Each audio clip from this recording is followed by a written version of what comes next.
இந்த கொஞ்ச நாளில் அவளும் எல்லோருக்கும் தெரிந்த முகமாக மாறியிருந்தாள். ரித்திகாவும் பல்லவியும் காரில் இருந்து இறங்கியதும் அவர்களை பார்க்க கூட்டம் அலைமோதியது.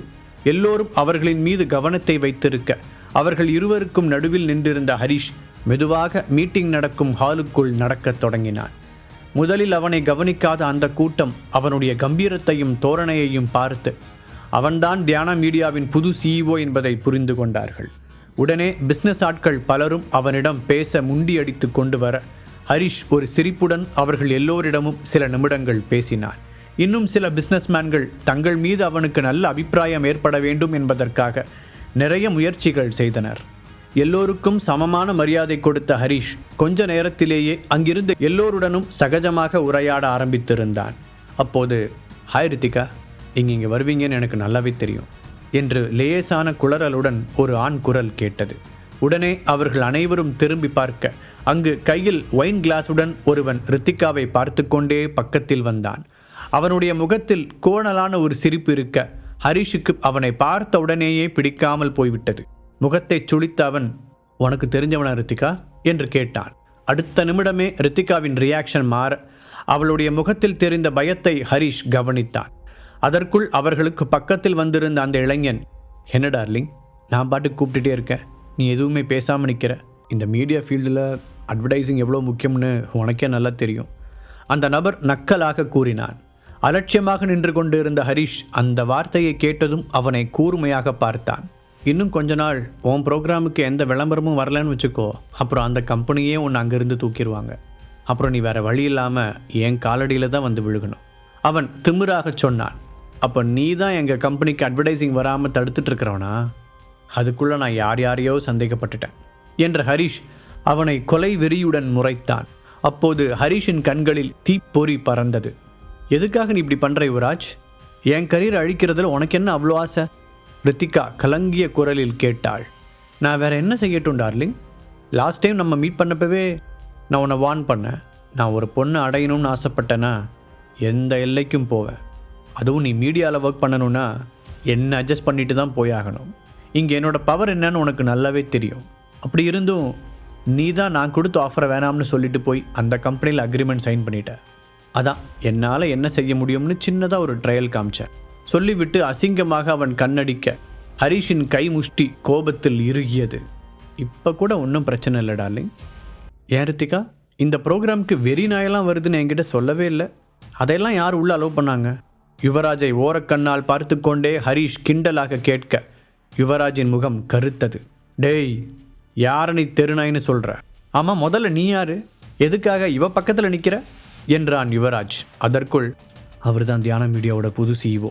ரித்திகா அந்த கம்பெனியோட சேர்ந்து தான் ஒர்க் பண்ணுறாங்க என்று அவனுடைய காதில் யாரோ ஒருவர் சொல்ல, ஓ நீ தான் அந்த CEOவா? முன்னாடியே சொல்லியிருந்தா டேரெக்டாக உங்ககிட்டயே டீல் பேசியிருப்பேன்ல. வேஸ்ட்டாக இவ கூட பேசி என்னோடய எனர்ஜியை வேஸ்ட் பண்ணிக்கிட்டு இருந்தேன். பாரு, எனக்கு இவ வேணும். அப்போ தான் உன்னோட கம்பெனிக்கு அட்வர்டைஸ்மெண்ட்ஸ் கிடைக்கும். இல்லாட்டி இன்னும் கொஞ்ச நாளில் தியானா மீடியா இருந்த அடையாளமே தெரியாமல் அழிஞ்சு போயிடும். ஹரிஷ் யார் என்று தெரிந்த பிறகும் அந்த யுவராஜ் கேவலமாக மிரட்டினான்.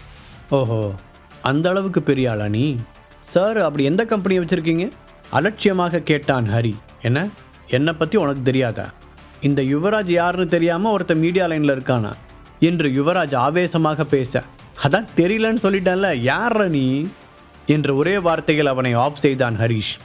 ராஜ் என்டர்டெயின்மெண்ட் கம்பெனி பற்றி தெரியாமல் நீ மீடியாவில் இருக்கேனா என்னால் நம்பவே முடியல என்று அதிர்ச்சியுடன் தோள்களை குலுக்கினான் யுவராஜ். ஓ, அந்த கம்பெனி ஓனரா நீ? கேள்விப்பட்டிருக்கேன். அந்த கம்பெனி ஓனர் சரியான பொம்பளை பொறுக்கின்னு சொன்னாங்க. அது கரெக்டாக தான் இருக்குது. ஹரிஷ் மீண்டும் அவனை சாதாரணமாக பேச யுவராஜின் முகம் அவமானத்தில் சிவந்தது. உன் கம்பெனிக்கு விளம்பரங்கள் வராமல் குறைஞ்சதுலேருந்தே என்னோட பவர் என்னன்னு உனக்கு தெரிஞ்சிருக்கணுமே. அதுக்கப்புறமும் என்கிட்ட நீ இப்படி பேசிகிட்டு இருக்க? அந்த யுவராஜ் எரிச்சலுடன் கேட்க, பின்ன உன்னை பார்த்த உடனே பயந்துருவேன்னு நினச்சியா? தியானா மீடியா வெறும் விளம்பரத்தை மட்டும்தான் நம்பியிருக்குன்னு நீ நினச்சா அது உன்னோட முட்டாள்தனம். அப்புறம் நீ உண்மையை சொன்னது கூட ஒரு வகையில் நல்லது தான். யார் அந்த பிரச்சனைக்கு காரணம்னு தெரியாததுனால அதை எப்படி சால்வ் பண்ணுறதுன்னு குழப்பமாக இருந்துச்சு. இப்போ தான் ரீசன் தெரிஞ்சிருச்சே. இதுக்கு மேலே என்ன பண்ணுறதுன்னு நான் பார்த்துக்கிறேன். ஹரிஷ் கெத்தாக பதில் கூறினார். இன்னைக்கு மட்டும் நீ இவளை என் கூட அனுப்பலைனா நான் இவளை அப்படியே தூக்கிட்டு போகவும் யோசிக்க மாட்டேன். யுவராஜ் சவால் விடுவது போல சொல்ல, முடிஞ்சா கை வச்சு பாரு, அப்புறம் தெரியும் நான் யாருன்னு என்றான் ஹரிஷ். 2 பேருமே பவர்ஃபுல்லான ஆட்கள் என்பதால் யார் பக்கமும் சார்பாக பேச முடியாமல் கூட்டத்தில் இருந்தவர்கள் அமைதியாக அவர்களின் வாக்குவாதத்தை வேடிக்கை பார்த்து கொண்டிருந்தார்கள். என்ன நீ ரொம்ப சாதாரணமாக எடை போட்டுட்ட என்ற யுவராஜ் கைகளை தட்ட 2 முரட்டுத்தனமான ஆசாமிகள் அவர்கள் நின்ற இடத்திற்கு பக்கத்தில் வந்தார்கள். அவர்கள் இருவரும் யுவராஜின் பாடிகார்டுகள். இந்த மாதிரி பிரச்சனைகளின் போது சண்டை போடுவதற்காகவே நிறைய சம்பளம் கொடுத்து அவர்களை வேலைக்கு வைத்திருந்தார். இது ப்ரோக்ராம் நடக்கிற இடம், கஷ்டப்பட்டு ரெடி பண்ணியிருப்பாங்க. இங்கே நம்மளால் பிரச்சனை வேண்டாம். நாம் ஏன் ஜென்ஸ் ரெஸ்ட் ரூமுக்கு போகக்கூடாது? அங்கே வச்சு நம்ம பிரச்சனையை நல்லபடியாக பேசி தீர்த்துக்கலாம்.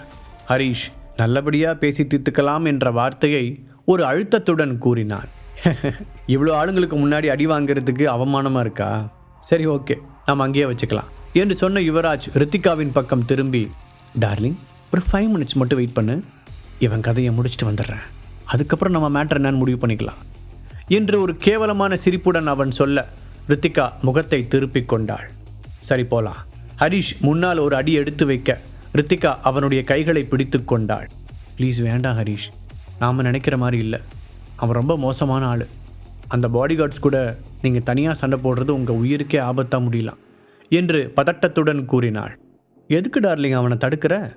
அவன் தான் என் காலால் மிதி வாங்கணும்னு ரொம்ப ஆசைப்பட்றானே, அதை நிறைவேற்றி வச்சுருவோம்.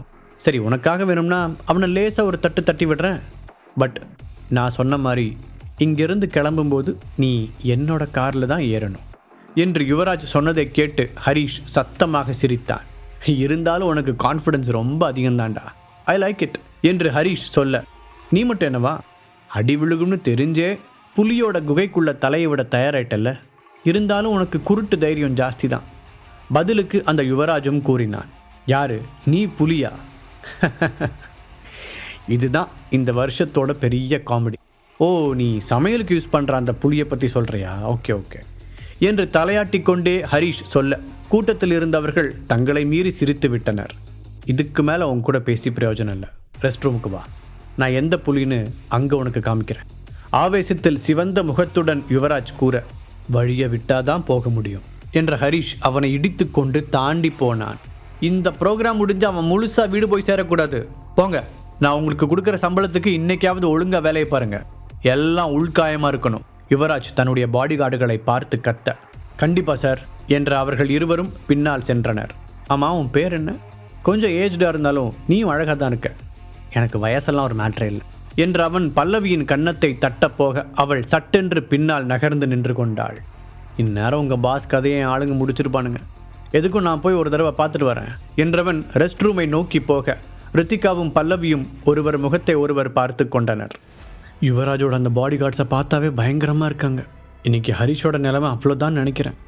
அவர் வீணாக வம்ப விலை கொடுத்து வாங்கிட்டார். கூட்டத்தில் முணுமுணுப்புகள் கேட்க ஆரம்பிக்க யுவராஜின் முகத்தில் பெருமை பொங்கியது. அதே ரியாக்ஷனோடு, என்னங்கடா அவன் இன்னும் உயிரோடு தான் இருக்கானா என்று கேட்டுக்கொண்டே அந்த ஜென்ஸ் ரெஸ்ட் ரூமிற்குள் நுழைந்தான் யுவராஜ். அவனுடைய கால்கள் நகர மறுத்தது. அவனுடைய 2 பாடிகார்டுகளும் உடல் முழுவதும் காயங்களுடன் தரையில் கிடக்க ஹரிஷ் அங்கிருந்த வாஷ் பேஷன் முன் நின்று கைகளில் இருந்த இரத்தத்தை கழுவி கொண்டிருந்தான். அந்த காட்சியை பார்த்த அவனால் சரியாக மூச்சு விடக்கூட முடியவில்லை. அவர்கள் மூவரும் அங்கு வந்து அதிகபட்சம் 5 நிமிடம் கூட ஆகியிருக்காது. அதற்குள் வெளியில் ஒரு சின்ன சத்தம் கூட கேட்காமல் ஹரிஷ் அவர்களை வீழ்த்தி இருக்க யுவராஜருக்கு பயத்தில் வேர்க்க ஆரம்பித்தது. எவ்வளோ நேரம்தான் அவனுக்காக வெயிட் பண்ணுறது? சீக்கிரம் முடிச்சுட்டு நான் அடுத்த வேலையை பார்க்க போக வேண்டாமா என்று சொல்லியபடி ஹரிஷ் திரும்ப யுவராஜ் சட்டென முகத்தை மாற்றிக்கொண்டான். இவனுக்கு 2 பேரையும் அடிச்சிட்டா நீ என்ன பெரிய இவனா? சரி சரி, நான் அவனை மன்னிச்சு விட்டுறேன். என் மனசு மாறதுக்கு முன்னாடி அந்த பொண்ணுங்களை கூட்டிகிட்டு உடனே இங்கிருந்து கிளம்பு என்று பெருந்தன்மையாக கூறுவது போல அவன் சொல்ல ஹரிஷுக்கு சிரிப்பு தான் வந்தது. ஹலோ தம்பி, நான் உங்ககிட்ட மன்னிப்பு கேட்கவே இல்லையே.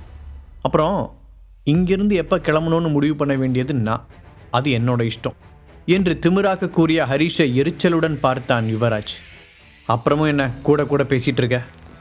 என் அப்பாவோட பவர் என்னன்னு தெரியுமா உனக்கு என்ற யுவராஜின் குரலில் ஒரு நடுக்கம் தெரிந்தது. இவ்வளோ நேரம் உன்னோட பவர் என்னன்னு தெரியுமான்னு கேட்டுக்கிட்டு இருந்த, இப்போ அப்பாவோட பவருக்கு போயிட்டியா? அடுத்து என்ன உங்கள் தாத்தாவா? அவனிடம் நக்கலாக கேட்கும் போதே ஹரிஷுக்கு தன்னுடைய தாத்தாவை பற்றி ஞாபகம் வந்தது. என் தாத்தா யாருன்னு உண்மையை சொன்னால் அப்புறம் தெரியும் உனக்கு என்று மனதிற்குள் நினைத்தவன், இங்கே பாரு, ஓன் வெட்டி கதையெல்லாம் கேட்க எனக்கு நேரம் இல்லை. இப்போ என்ன சொல்கிற, சண்டைக்கு வரியா இல்லையா என்றான் ஹரிஷ். வேகமாக கீழே கிடந்த 2 பாடிகார்டுகளையும் போய் உதைத்த யுவராஜ், டேய் சோத்து முட்டைங்களா, உங்களுக்கு எத்தனை வாங்கி போட்டிருப்பேன், அதெல்லாம் நல்லா தின்னுட்டு இங்கே வந்து போய் இவங்கிட்ட அடி வாங்கி பேரல் மாதிரி உருண்டுட்டு கிடக்குறீங்க என்று கத்தியவன் ஆத்திரம் தீர இன்னும் 4-5 முறை உதைத்தான். டே தடிமாடு, எந்திரா, எந்திரிச்சு அவங்க கூட சண்டை போடு. யுவராஜ் மீண்டும் கத்த, பாஸ் நீங்கள் இன்னும் 10 உத கூட கொடுங்க, அது சுத்தமாக வலிக்கவே இல்லை. சொல்லப்போனால் நல்ல ஒத்தடம் கொடுத்த மாதிரி தான் இருக்குது. ஆனால் அவங்கிட்ட மட்டும் வேண்டாம், அவனோட அடி ஒவ்வொன்றும் எப்படி இருக்குது தெரியுமா, இதுக்கு மேலே வாங்கினா சத்தியமாக நான் செத்துருவேன், ப்ளீஸ் எங்களை விட்டுருங்க பாஸ் என்றான் அந்த பாடிகார்டு. அப்போது ஹரிஷ் அவர்களின் பக்கத்தில் வருவது தெரிய அப்படியே மயக்கமடைந்தது போல கண்களை மூடி படுத்து கொண்டான். என்ன செய்வதென்று தெரியாமல் பேந்த முழித்த யுவராஜ் இன்னொருவனை போய் அடித்து எழுப்ப, பாஸ் பேசாமல் நீங்கள் இங்கிருந்து தப்பிச்சு ஓடிருங்க, ட்ரைனிங் எடுத்த எங்கள் நிலைமையே இப்படி இருக்கும்போது உங்களுக்கெல்லாம் பிஞ்சு உடம்பு கண்டிப்பாக தாங்காது என்று வலி தாங்காமல் முணங்கிக் கொண்டே கூறினான் அவன். உங்களெல்லாம் வச்சுக்கிட்டு ஒரு ஊர்கா கூட போட முடியாது போல, சரியான தின்னி மாடுங்க. ஐயோ, அத்தனை பேருக்கு முன்னாடி பெருசாக சவால் வேற விட்டுட்டேனே, இப்போ நான் என்ன பண்ணுறது? யுவராஜ் மனதிற்குள் புலம்ப அவனுடைய தோளில் ஒரு கை விழுந்தது. டேய் ஒரு நிமிஷம் இருறா, யோசிக்க வேண்டாமா என்றபடி அவன் திரும்ப அவனுக்கு மிக நெருக்கமாக ஹரிஷ் சிரித்த முகத்துடன் நின்று கொண்டிருந்தான். உடனே குத்துச்சண்டை போடும் போஸில் பந்தாவாக நின்ற அவன், இங்கே பாரு, என் பக்கத்தில் வராத, அப்புறம் அவ்வளோதான் என்று கூறிக்கொண்டே பின்னால் நகர்ந்தான். எவ்வளோதான் என்று கேட்டபடி ஹரிஷ் முன்னால் நடக்க கடைசியாக சுவற்றில் போய் முட்டிக்கொண்டு நின்ற யுவராஜ் எந்த பக்கமும் நகர முடியாமல் பேய் அறைந்தது போல நின்றான்.